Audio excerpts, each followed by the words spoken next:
umat muslim yang notabene-nya ahlus sunnah wal jamaah telah banyak berpartisipasi dalam menyambut dan memperingati momen-momen tertentu.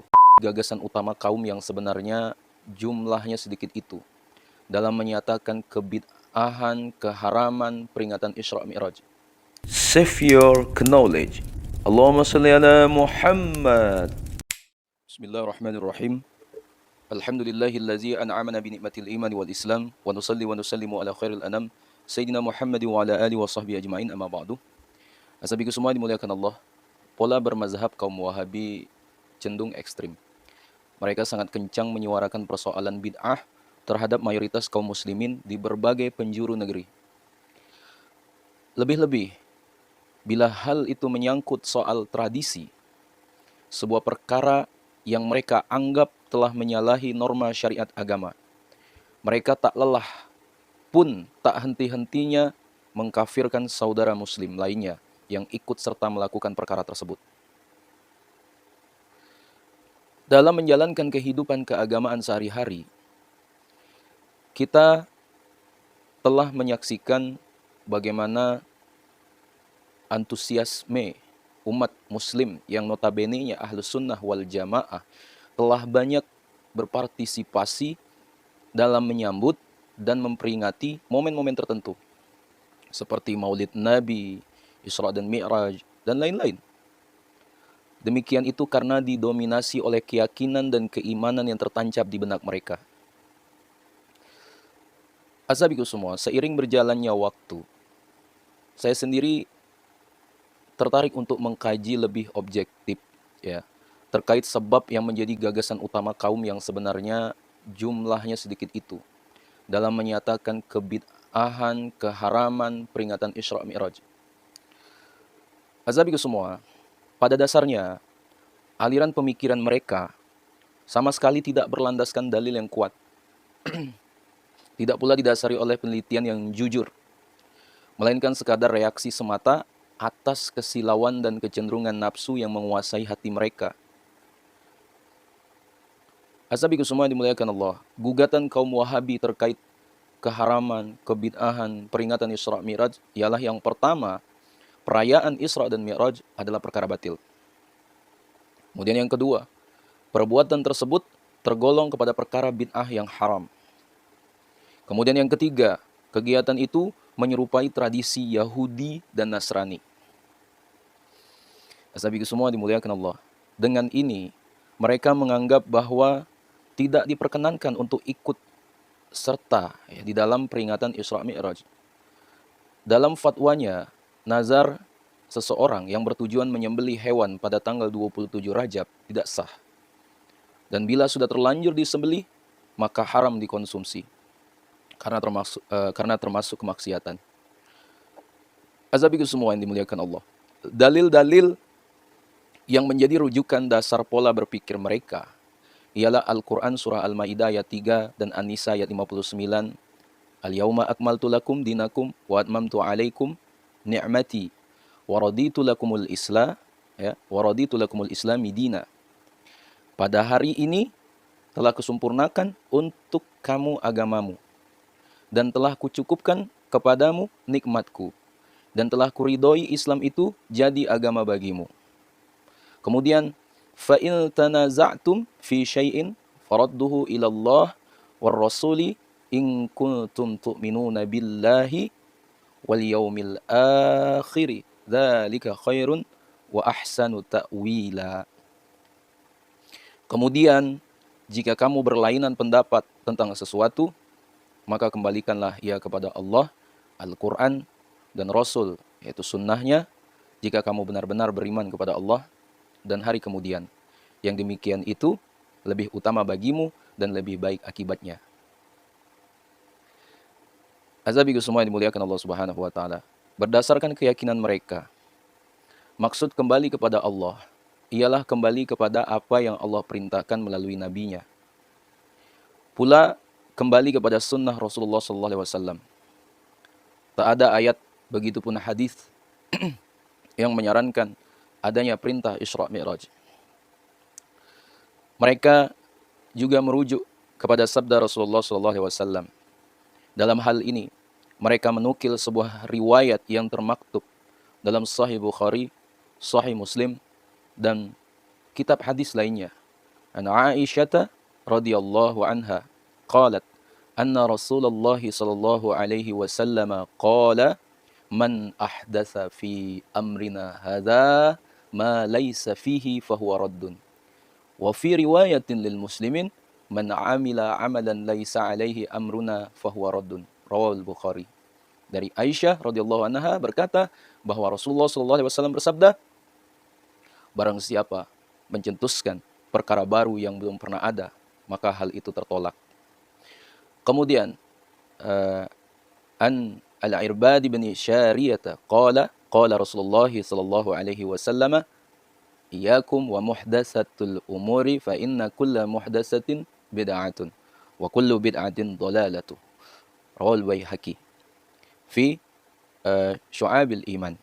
Dari Irbad bin Syariyah berkata, Rasulullah sallallahu alaihi wasallam bersabda, hindarilah perkara-perkara baru. Karena sungguh setiap perkara baru adalah bid'ah dan setiap bid'ah adalah sesat. Ma ruya anna Nabiy sallallahu alaihi wasallam qala ma ahdasa qaumun bid'atan illa rafa'a misliha minas sunnati fatum syakka bi sunnatin khairun min ihdasi bid'ah. Musnadu Ahmad ibn Hanbal.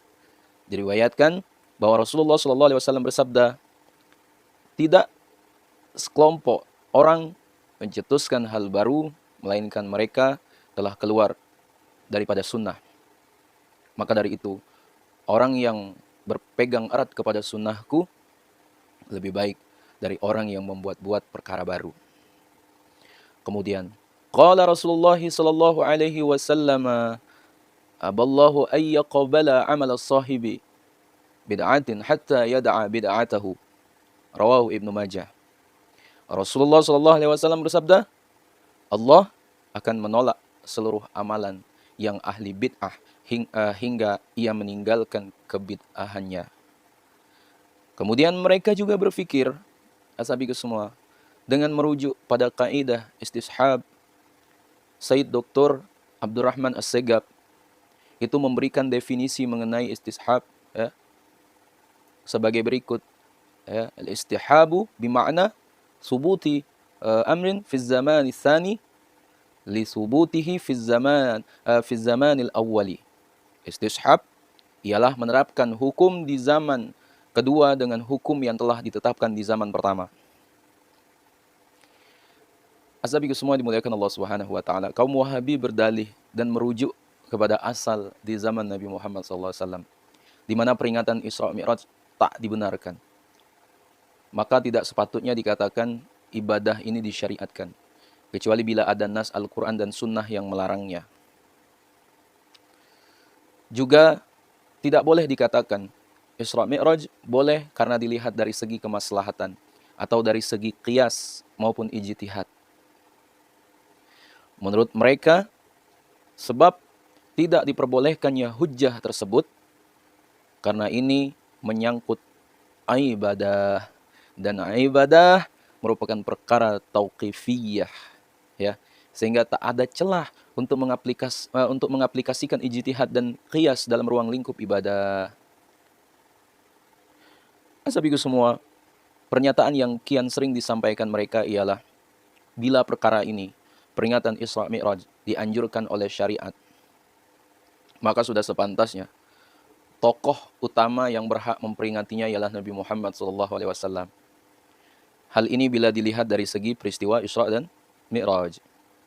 Namun, bila peringatan ini diselenggarakan dalam rangka mengingat nikmat yang diberikan Allah kepada Rasulullah SAW, serta bertujuan untuk menghidupkan malam Isra Mi'raj, maka tokoh yang lebih berhak melakukannya ialah Abu Bakar, Umar, Utsman, dan Ali, disusul para tabi'in, tabi'ut tabi'in, lalu imam-imam besar lainnya.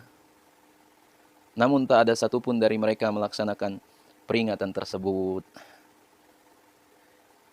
Azabiku semua, Imam As-Samarqandi itu menukil perkataan Ibnu Nuhas dalam kitab Tanbihul Ghafilin.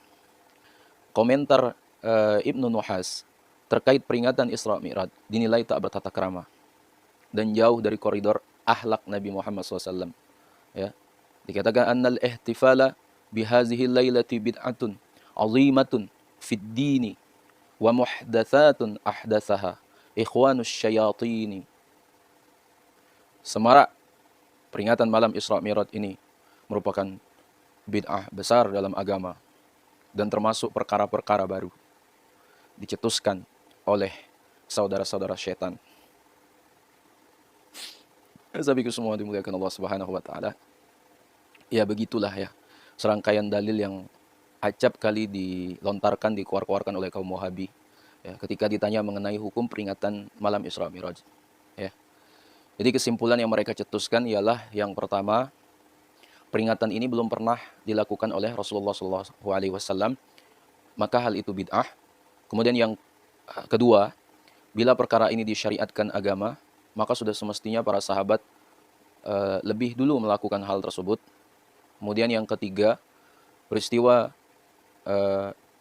Isra dan Mi'raj tak ditetapkan pada hari-hari tertentu. Kemudian yang keempat, peringatan ini memicu kegundahan dan kemungkaran. Dan yang kelima, agenda peringatan Isra Mi'raj mengandung penuturan kisah Ibnu Abbas yang dusta. Ya. Azabi semua dimuliakan Allah Subhanahu wa taala. Demikianlah paparan lengkap mengenai fakta paradigma yang dianut kaum Wahabi. Ya, hal ini bisa menggambarkan sikap keras kepala mereka yang mengabaikan fakta-fakta penting dalam bermazhab. Maka benar-benar salah kaprah bila kita mengikuti pola fikir mereka yang keliru dan penuh keraguan, ya. Dan penuh dengan keraguan itu tadi, ya. Seorang muslim sejati tak pantas menganggap bahwa teori yang dibangun kaum Wahabi itu adalah benar. Ya, walau tak dipungkiri jika mereka mengambil dalil itu berdasarkan Al-Quran, Sunnah, dan lain-lain. Namun, yang jelas, ya, keilmuan mereka belum mumpuni ya, dalam menafsirkan dan mengambil kesimpulan dari dalil-dalil tersebut. Ya, jalan yang ditempuh mereka berkelak-kelok, rancu, dan tak ada kebenaran yang menyinari hati dan logikanya. Sabiku semua dimuliakan Allah Subhanahu wa taala, mungkin itu yang dapat saya sampaikan. Ya, sekiranya video ini bermanfaat, ya jangan lupa share kepada orang-orang kita cintai, dan juga jangan lupa share ke akun media sosial kalian yang lainnya. Wallahu alam. Assalamualaikum warahmatullahi wabarakatuh.